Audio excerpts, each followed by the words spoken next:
Plot twist, it's November 15th and I still haven't achieved many of the things that I planned during January 1st. But do I care? Yes. Can I do anything about it? Also, yes. But we are doing it in the inner child way. Slowly, softly, and slightly dramatically. Because that's how we do it. To all those people who are watching this, belated happy Children's Day wishes. Because I am missing Children's Day as much as anybody else would. Because it's never a day to forget your inner child. So even if you are 20 plus, 30 plus, who cares? Celebrate your inner child. So, welcome to episode 2 of Surviving the Last 2 Months of 2025. Let's get started. It's a Saturday morning, or should I say that by the time you watch this, it's Saturday night, November 15th. Half of the world is preparing for Christmas, and the other half is pretending that the year is not gonna end in the next 45 days. And then there's us, sitting with a cup of coffee, scrolling, confused, hopeful, overwhelmed, slightly dramatic, but always charming. Hi everyone, it's Adeline. Welcome to episode 2 of Surviving Last 2 Months of 2025. A series where we are not trying to transform our entire life. Rather, we're just trying not to cry in the middle of December shop. Let's be real. Today's episode is special because this time we are bringing back the child in us. The version of you who wasn't stressed about goals, deadlines, job, degree, or becoming that person. Just happy with 5 rupees dairy milk, or a Milky Bar, or a Munch, and Cartoon Network. Let's begin. Completing 2 weeks of November, I did something very dangerous. I opened Instagram. I told you it's dangerous. Suddenly, I see posts like 45 days left to transform your life. Become your dream self before 2026. Just looking at those contents, my brain goes into panic. And then something funny happened, okay? Instead of stressing, I suddenly remembered the little me, like the 8-year-old Sweety. The one who used to celebrate November just because it meant Christmas decorations at home, school holidays coming up, new clothes, cake, and zero stress. Little me never looked at December and thought, oh right, we're almost at the end of the year. I need to get my life together. She thought it's time to eat snacks, wear shiny frocks, and go for carols. Okay, because Christmas is approaching. Why did I stop being that girl? It's a question that I have to ask myself. And I hope many of you do ask that question to yourself. When did we stop becoming that person? When did we stop being that child? I realized something, okay? A child never worries about finishing the year strong.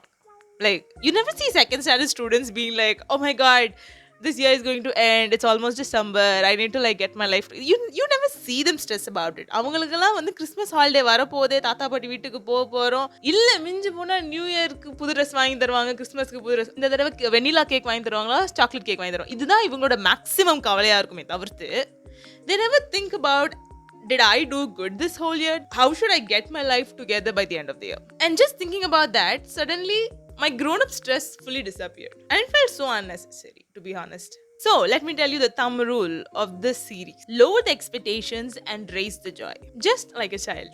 Okay, also, knowingly or unknowingly, we have got into this mode where we think that having a proper habit or having a proper routine only can lead you to be the person that you want to be, and some or the other way our brain has been tuned that way. Okay, it has happened, and right now when you do not have a proper list or when you do not have a proper routine to complete a task, you feel lost doing that task, right?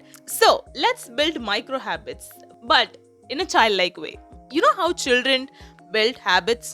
They do not build habits, okay? The concept of building habits is not in their head. They just do it for pure vibes. But we adults, we complicate every single thing. We need planners, color codes, alarms, apps. Do you know how much profit people are making by making productive apps just because we need them to get our life together? So with that being said, so let me share a few tips with you guys which could make your task look more like a child play.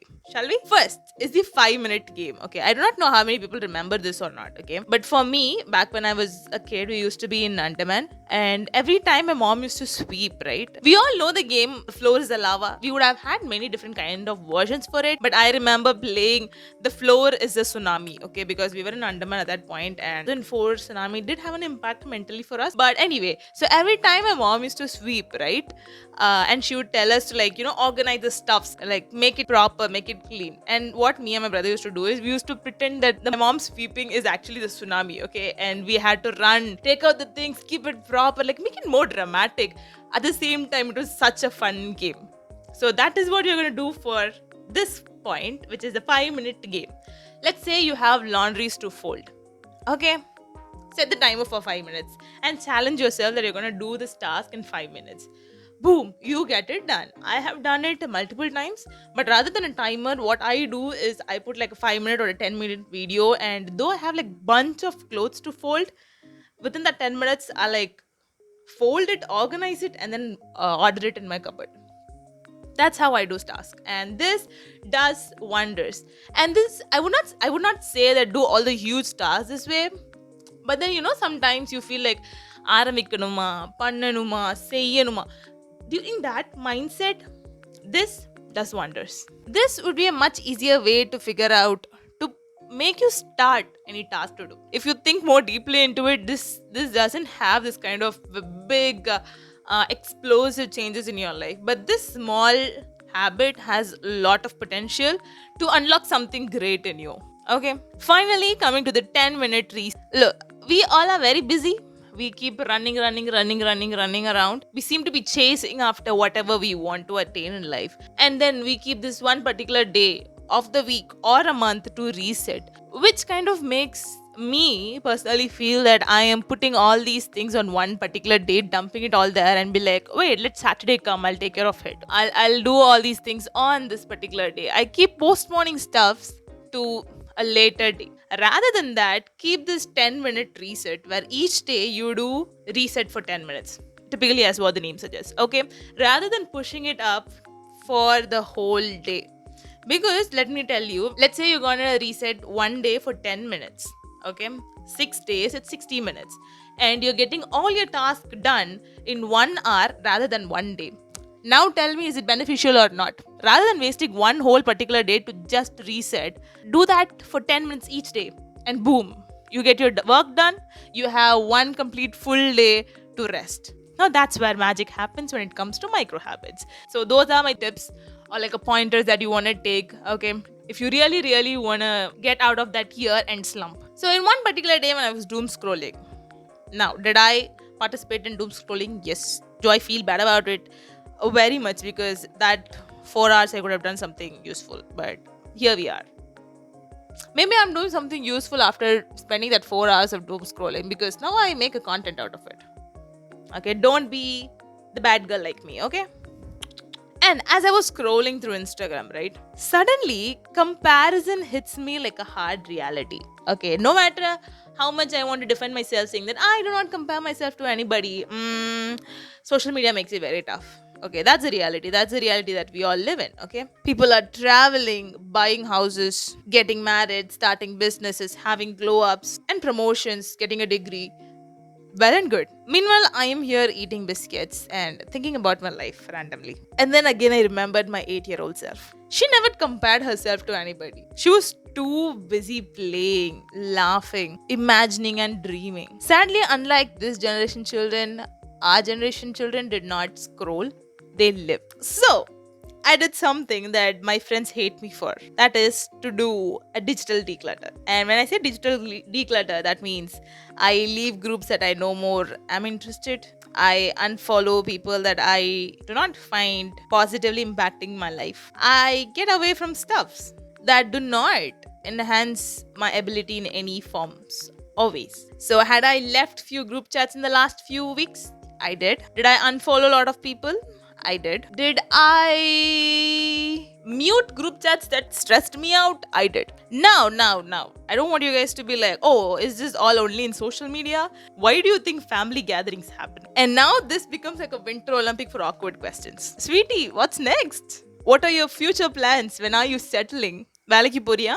And I really tell you, this is my inner child's reaction. Why are you all shouting at me? I'm just a girl. But at the same time, okay, the adult me has figured out an answer to like cope up to all these questions. And that is, I make them sit down and be like, you know what?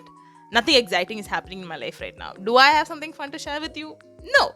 But let me be sure about it that once something interesting happens, I'll let you know. I'll update my life status to you guys. Do not worry.